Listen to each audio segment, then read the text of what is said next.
Last lecture में हमने examples करे थे 1.2 के, वही आगे कंटिन्यू कर रहे हैं। देखो क्वेश्चन क्या है, आपको वही इक्वेशन गिवन है। अब आपने इस इक्वेशन में से एक पार्शियल डिफरेंशियल इक्वेशन निकालनी है फंक्शन को एलिमिनेट करके। हमें सबसे पहले हमने गिवन इक्वेशन लिख ली। अब देखो अगर हम इस इक्वेशन को x के रिस्पेक्ट में पार्शियली डिफरेंशिएट करेंगे तो क्या होगा, z का डेरिवेटिव क्या हो गया, curl z by curl x। यहाँ पे हमने दो फंक्शंस का करना है, पहले हम इसका करते हैं। इसका क्या होगा डेरिवेटिव, e की पावर x का डेरिवेटिव क्या होता है, e की पावर x ही होता है। तो यहाँ क्या हो गया, e ax minus B Y. फिर x के रिस्पेक्ट में इसका करोगे तो a हो गया और y के रिस्पेक्ट वाला 0, फंक्शन एज इट इज। फिर e ax minus B Y, F का क्या होगा f डैश और इस पार्ट का क्या हो गया a।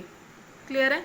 फिर z को अगर हम y के रिस्पेक्ट में कर रहे हैं, फिर से अगेन इस फंक्शन की डिफरेंशिएशन, इस पार्ट की विद रिस्पेक्ट टू y करोगे, ax की कितनी होती है 0, by की कितनी होती है माइनस b, वही माइनस b यहाँ पे लिखा है, फंक्शन एज इट इज। फिर ये वाला part as it is, f की डिफरेंशिएशन कितनी होगी, f dash into ax plus B Y. अब हम क्या करेंगे, हम इस इक्वेशन को कर देंगे b से मल्टीप्लाई, इस इक्वेशन को कर देंगे a से। जब आप b से करोगे तो ये यहाँ पे b आ जाएगा, यहाँ भी b, यहाँ भी b, सेम वे में यहाँ पे a। तो ये वाला जो पार्ट है हमारा ये कैंसिल हो जाएगा और ये दो पार्ट बचेंगे। ठीक है, क्या इक्वेशन आएगी, देखो हमारे पास ये गिवन इक्वेशन आ जाएगी। अब ये जो 2ab है हमने इसको यहाँ पे अपॉन में लिख दिया। तो यहाँ से देखो क्या फंक्शन बन रहा है, ये आपका पार्ट किसके इक्वल है, z के इक्वल है, गिवन है क्वेश्चन में।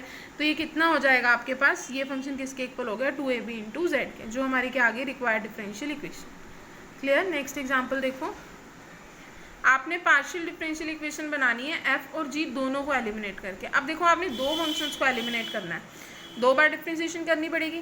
पहले हमने x के रिस्पेक्ट में करी, f की करते हैं। देखो f दिया हुआ है, इसकी डिफरेंशिएशन क्या हो जाएगी, f डैश एक्स वाई। और अगर x के रिस्पेक्ट में कर रहे हो, y तो आपका कांस्टेंट रहेगा और x की डिफरेंशिएशन कितनी हो गई 1। तो ये पार्ट आपका ये वाला आ गया। ठीक है, सेम वे में इसकी करोगे, g की क्या होती है, g dash X upon Y, फिर 1 बाय वाई कॉन्स्टेंट और x की डिफरेंशिएशन 1। ये तो हो गई x के रिस्पेक्ट में, जिसके सेकेंड इक्वेशन बोल रहे हैं। फिर हमने क्या करना है, z को y के रिस्पेक्ट में करना है।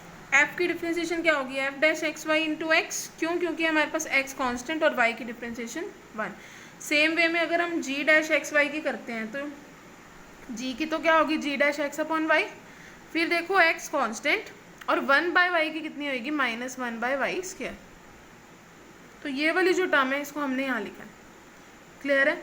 सेम वे में हम आगे करेंगे डेरिवेट, z बाय एक्स को एक बार और करोगे तो क्या होगा, f डैश का कितना हो गया, f double dash.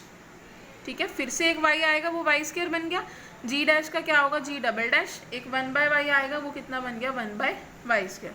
Same way में आपने इसको भी करना है अब एक बार और, तो क्या होगा, curl square z by curl Y square. यहाँ पे देखो ये दो फंक्शंस बन रहे हैं, x की टर्म में करना है सबसे पहले, f डैश का क्या होगा, f double dash X Y, और फिर आप इसको y के रिस्पेक्ट में करोगे, एक x आ जाएगा, एक x इसके पास ऑलरेडी था, तो x इंटू एक्स क्या हो गया, x स्क्वायर। क्लियर। फिर g डैश इंटू ये, अब देखो ये y के दो फंक्शंस हैं आपके पास, यहाँ पे यहाँ दो फंक्शंस हैं, g डैश, पहले तो g डैश को एज इट इज़ रखो, इसकी डिफ्रेंशिएशन करोगे, माइनस एक्स तो एज इट इज़ रहेगा, 1 बाय वाई स्क्वायर की क्या होती है, माइनस 2 बाई वाई क्यूब। तो ये पार्ट कैंसिल हो गया, कितना आ गया, 2x बाई वाई क्यूब। फिर सेम वे में minus X by Y square को कॉमन रखोगे, g डैश का डेरिवेटिव क्या हो जाएगा, g डबल डैश। ठीक है, फिर हमने क्या किया, फोर्थ इक्वेशन को कर देंगे x स्क्वायर से मल्टीप्लाई, फिफ्थ को कर देंगे y स्क्वायर से। दोनों को मल्टीप्लाई करने के बाद जब सब्ट्रैक्ट करेंगे, देखो ये इक्वेशन आ रही है हमारे पास, वो आप कर लोगे जैसे इसको x स्क्वायर से करना है, सेम इस इक्वेशन को y स्क्वायर से सब्ट्रैक्ट करने के बाद ये इक्वेशन आ रही है। अब यहाँ देखो ये इक्वेशन वैसे सही है, लेकिन इसमें एक g का फंक्शन आ रहा है ना, g डैश। तो अब हम क्या करेंगे, इक्वेशन नंबर 2 से और इक्वेशन नंबर 3 से g डैश x की वैल्यू निकालेंगे। ठीक है, वो देखो कैसे निकाली हमने सेकेंड इक्वेशन को करा है x के साथ मल्टीप्लाई, थर्ड को y के साथ, तो दोनों को सब्ट्रैक्ट करने पे यहाँ से देखो इस पार्ट की वैल्यू आ जाएगी। अब आप इसको और प्रीवियस इक्वेशन को जब कंपेयर करोगे तो आपके पास दो पार्ट इक्वल आ जाएंगे, वही आपकी रिक्वायर्ड डिफरेंशियल इक्वेशन। क्लियर।